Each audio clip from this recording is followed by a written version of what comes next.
Viral di sosial media, seorang karyawati toko elektronik di Kota Makassar, Sulawesi Selatan, menjadi korban pelecehan seksual.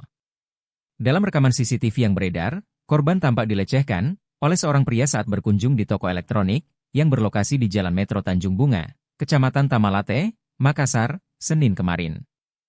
Mulanya pria berkemeja biru muda tersebut hadir dengan mengendarai motor Honda Vario hitam. Ia lalu memarkir motornya dan berjalan masuk ke dalam toko sambil melihat sejumlah barang elektronik. Sebagai karyawati, korban pun mendampingi pengunjung tersebut untuk mencari barang yang diinginkan. Pelaku tampak menunjuk salah satu barang di etalase bagian bawah. Korban pun melihat lebih dekat barang itu sembari membungkuk. Dari arah belakang, pelaku tampak sengaja mendekati korban dan seolah menabrakkan diri ke korban. Aksi itu beberapa kali dilakukan pelaku dan terekam CCTV.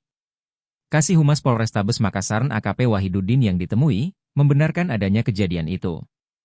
Korban, kata Wahid, telah melaporkan tindakan pelecehan yang dialami ke Unit Perlindungan Perempuan dan Anak, PPA, Polrestabes Makassar. Lebih lanjut Wahid menjelaskan, dalam rekaman CCTV, perbuatan tak senonoh pelaku, begitu tampak terlihat. Kini kasus itu, dalam penyelidikan Satreskrim Polrestabes Makassar.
Waktu belanja di toko ini seperti apa, Pak?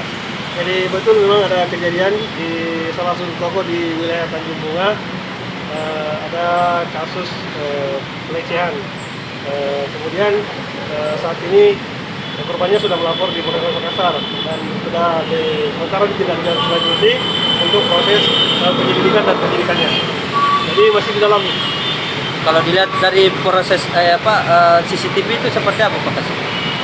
Itu kan sangat kentara sekali dari CCTV proses kejadiannya pada saat berawal dari pelaku masuk ke toko, kemudian melihat barang dan kemudian meminta untuk dilihatkan barang oleh karyawan tersebut yang menjadi korban. Kemudian setelah itu dari arah belakang hanya melakukan pelecehan pada saat kejadian itu. Jadi sekarang masih ditelusuri pelakunya? Sementara, jadi polisi sudah melakukan penyelidikan, sudah mendatangi TKP, kemudian meminta keterangan dari saksi-saksi dan korban. Download Tribun X sekarang, menghadirkan lokal menjadi Indonesia.